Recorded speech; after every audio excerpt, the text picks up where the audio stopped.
Untuk kegiatan pembelajaran 2, kalian tinggal memilih materi perbandingan trigonometri pada segitiga siku-siku. Nah, di situ akan dijelaskan tentang penggunaan perbandingan trigonometri pada segitiga siku-siku diterapkan dalam kehidupan sehari-hari. Dicontohkan di situ adalah contoh bangunan arsitek dari pendopo Kabupaten Purworejo. Untuk atap itu dibuat melalui dengan perbandingan trigonometri sehingga dapat menopang berat atap dan juga bangunan yang proporsional. Itu merupakan contoh penggunaan perbandingan trigonometri pada segitiga siku-siku di kehidupan sehari-hari. Untuk selanjutnya kita akan mempelajari tentang perbandingan trigonometri pada segitiga siku-siku. Kalian akan dijelaskan macam-macam perbandingan trigonometri yang ada pada segitiga siku-siku.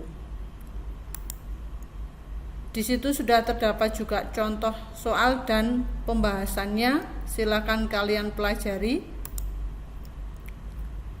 Materi selanjutnya adalah perbandingan trigonometri pada segitiga siku-siku untuk sudut-sudut istimewa.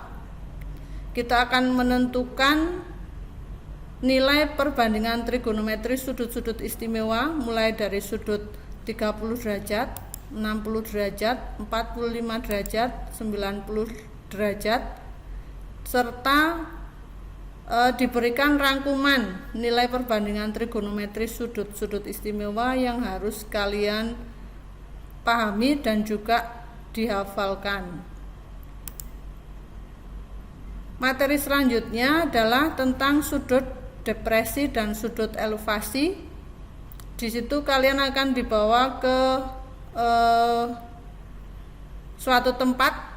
Di sini saya mengambil menara Suar di Pantai Ketawang. Di situ kalian akan diajari untuk membedakan sudut depresi dan sudut elevasi. Pada halaman selanjutnya adalah tentang penerapan perbandingan trigonometri dalam kehidupan nyata sehari-hari. Yang pertama, kalian dapat memperkirakan tinggi suatu gedung. Di situ yang saya ambil adalah Gedung Wisma Budaya Kabupaten Purworejo. Kemudian kalian juga dapat memanfaatkan perbandingan trigonometri ini untuk navigasi, menentukan letak suatu pulau atau letak kapal. Yang ketiga, perbandingan trigonometri dapat juga untuk menentukan tinggi suatu bintang. Dapat juga untuk menentukan tinggi gelombang di laut.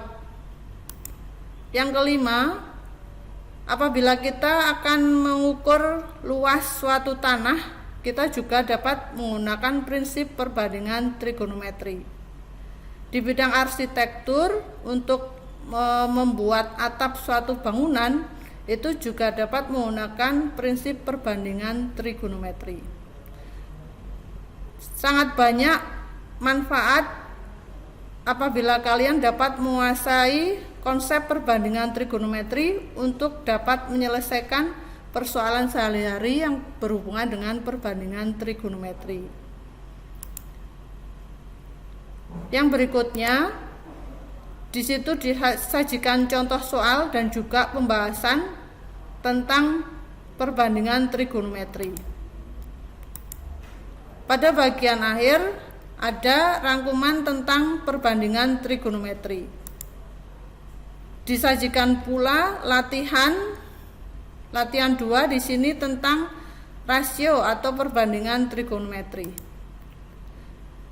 Sebelum kita evaluasi, usahakan kalian sudah menguasai semua materi di kegiatan pembelajaran 1 dan kegiatan pembelajaran 2. Pada bagian akhir modul ini kalian diharuskan menjawab 20 pertanyaan yang ada di Google Formulir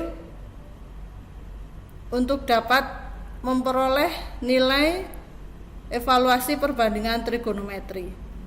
Semoga dengan mempelajari trigonometri menggunakan modul yang sudah saya buat, kalian akan lebih mudah menguasai untuk materi perbandingan trigonometri. Terima kasih.